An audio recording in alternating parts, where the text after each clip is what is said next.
I'm kind of bored. I mean, we could play some cards or go for a drive or throw explosives into the water. You know what? That sounds like a great idea. Hey guys, it's Dan, your host of your Dan's Reviews, and today I'm back for another video for Survival of the Fittest. This is going to be doing my double review for Season 5, Episode 8, and Season 5, Episode 9 of Survival of the Fittest.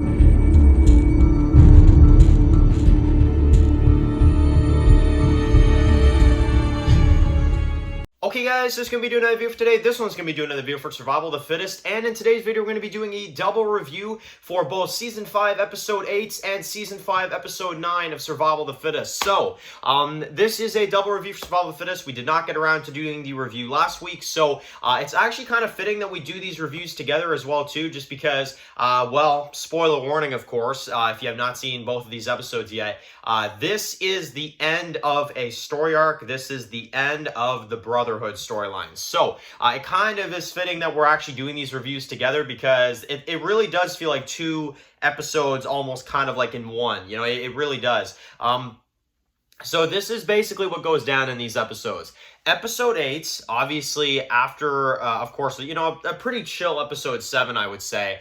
We see the continuation literally right afterwards, and we have Blair that captures a member of the Brotherhood and brings him back to David. Now, they capture him, they basically torture him for information, and, well, David, after a while, brutally friggin' kills this guy and burns him, basically. So, as we can see, David is really just kind of full savage mode this season. He really doesn't care after what happened to Jeremy, and he handles it, you know, to put it simply. So, okay. One gripe with episode 8, and it is one thing that really stood out to me as weird, it's just something I definitely have to mention, is when you have the scene with Clay, right? It's right after the intro.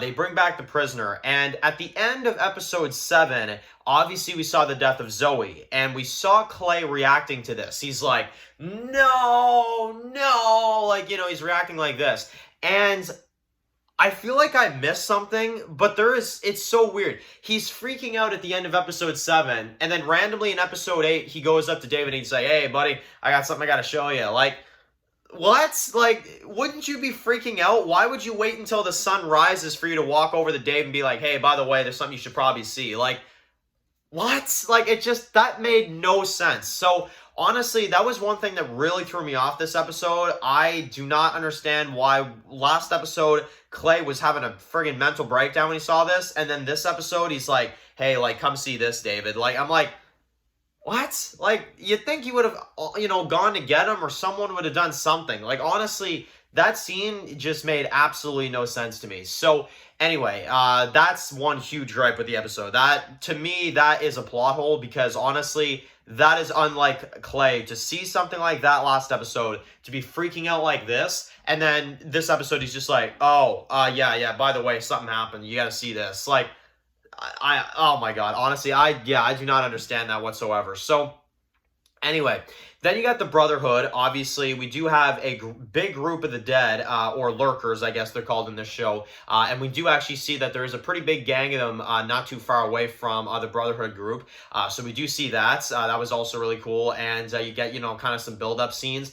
You get this weird scene as well, too. Again, this was another thing I wasn't too thrilled about, is when you got the Brotherhood that are, like, throwing grenades into the freaking water, and they're, like, testing it out, and they're completely wasting resources. Like, I'm like, why would you guys ever do that? Like, it just doesn't make any sense. Like, you want to be ready for David, yet you're throwing grenades into the freaking water. Like, again, like, it doesn't make any sense. So, that was another thing. I get it's practice, but good lord, man, save your resources. Like, what are you guys doing? So, again, that's another little nitpick I had with this. Now, basically, okay, here's what goes down. You've got David, you've got Clay, you've got Cade, you've got Derek, and I believe that's everybody, and Blair. And they attack the Brotherhood at night. Now, this battle scene was super well shot. I really, really enjoyed this. Obviously, we see them basically blow up every single darn trailer, including killing a lot of the Brotherhood in this one.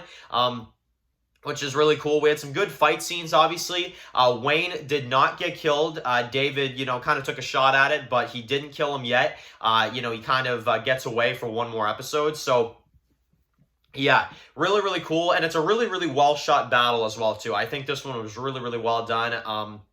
And the Brotherhood get away, but they lose their home by the end of it. So, yeah, and that's basically where Episode 8 kind of wraps up. So, Episode 8, as an episode, I thought overall it was good. I have my share of problems with it, though. I am going to be honest. Them chucking grenades into the water, wasting their resources like that, and then Clay, barely even reacting, going crazy last episode over Zoe's death, and now this episode, it's just like, oh, yeah, by the way, something happened. There's a lot of weird stuff in episode 8. So I'm going to sit at an 8.5 for episode 8. I think it is still a really good episode. I think the battle is well shot. I think everything is really, really good. But I do have my share of flaws with episode 8. I am going to be honest. So, okay, now let's move on to episode 9. Episode 9 was bananas. Episode 9 was absolutely crazy. And it's, as a matter of fact, my second favorite episode of this season. So, Episode 9 is basically the continuation, the Brotherhood, and what's left of them now in this episode. As you've got Dog and you've got Carter that are still out there on the run, they kind of see this coming, and of course they have almost a small close call with the Brotherhood as they're kind of hiding in this store. And basically as they're out there, you got the Brotherhood this entire episode that are on their way to basically get revenge for their home, and they're about to attack Paleto Bay. Now we got a few scenes in this one. We see Julius's crew that got wiped out.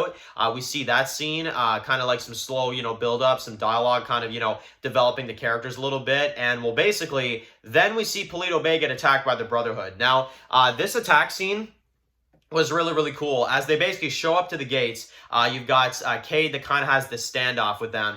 And basically, the battle ensues, and it's really, really intense. So, you get to see in this one a really cool shootout as they're all kind of firing back and forth. And one of my favorite things about this shootout is that every single character has a kill in this one. Julius kills the one dude. He, of course, shoots him off, I think it's a bridge or something. Takes his gun, and of course, Julius kind of gets his revenge. You've also got Marcy, who kills the Fred guy, and she, really lets him suffer in this scene. Really, really cool scene for her in this one as well, too. As she just completely lets him just feel every moment of it. So she gets total revenge as well, too. Really cool moment for Marcy there, too. We got Blair that kills another one of the Brotherhood. He, has some dialogue as well, too. He has a fight scene as well. You've also got Clay and I believe the Torrance guy. I believe that's his name. And they're kind of fighting back and forth in the street. And there was a moment where I thought maybe something will happen to Clay, but no, that didn't happen. He did win the fight, and he did get out. Yeah, now, let's talk about, in particular, David versus Wayne. So this is the big fight. Obviously, we have a lot of these mini fights, but David versus Wayne is obviously what it's come down to. And, man, it was a really darn good fight. Honestly, I really enjoyed their fight. As they're fighting through, he's like, come on, David, stop using your gun. One-on-one, let's do this. Let's see who wins, and I thought it was really, really well done. One thing I'll say, and I guess it's one thing about Survival of the Fittest that I always say, and it's not even a flaw with episode 9. It's just a flaw with the show sometimes in general, though, is, when I have said this many, many times before, but I will say it again. I love fight scenes with David. I love intense, battle sequences. But it's my biggest gripe with probably the entire series so far is there's no intensity with David. And that's one thing that really, really bugs me, because I honestly never like when a show tells people that their lead is safe. I don't like it. I honestly find it to be very spoilery. It kind of reminds me of, what The Walking Dead does with, Daryl and Carol. It's like, oh, well, they're safe until this point, or Maggie and Negan, they're safe until this point, It definitely in a series like this, I enjoyed Wayne versus David. I really have no gripes with it, but there was a lack of tension, and it made me kind of instead of being like this while they're fighting, I was more so like this. You know what I'm saying? And that's not good. So, because there's no tension for David, and it's pretty obvious that Wayne was going to die this episode. So even though I enjoyed the fight scene, there's still a lack of tension there for me, and I'm not gonna act like I'm not gonna act like I was on the edge of my seat, because I'd be lying to you guys, So That's one thing that definitely is upsetting. Sadly, it's going to be here for the rest of the show. But it's one thing that, I haven't said it too much before, but it is really starting to bother me because, we get these really intense fight scenes, which usually I'd be on the edge of my seat. But I'm like, I mean, Wayne will die at most. Like, you know what I'm saying? Like, it's like, I don't know. It wasn't exactly as impactful. But like I said, the fight and the cinematography, don't get me wrong, it's really great. It's just kind of my issue, and I feel like there's a lack of tension there. So when I feel like I should be having tension, I feel like I should be on the edge of my seat when, I wasn't exactly. So, yeah, that's one thing I'll say. But yes, we do see the death of Wayne, and my God, it was satisfying. I freaking loved it. Not only that, he gets full revenge on Jeremy. He shoots him a few times. He basically makes him suffer, and then he kills him. So not only is Wayne and the Brotherhood dead now, Paleto Bay is done. Paleto Bay has fallen completely, and our characters are going to have to find somewhere else to go. And, well, that's when we get our cliffhanger, which I thought was really, really interesting. As you see, both Wardrick, I believe is his name, and Dog. And basically, Dog has found this guy named Wardrick, who comes from this community named Wellington, which we've heard a lot about this season. So that is kind of our cliffhanger as we kind of get to see, what exactly is going to happen next. And I cannot wait to see where this goes from here. So episode 8, I'm going to go ahead and say episode 8 was a good episode, I would say. And episode 9 was a great episode. I will definitely say episode 9 was a fantastic episode. Despite the lack of tension, I still thought that this episode, in particular, episode 9 was really, really great, and episode 8 was, I would say, mostly good. I had my problems with it, but episode 8 was mostly good. So, yeah, 2 really solid episodes of Survival, in particular 9. 9 was really fantastic.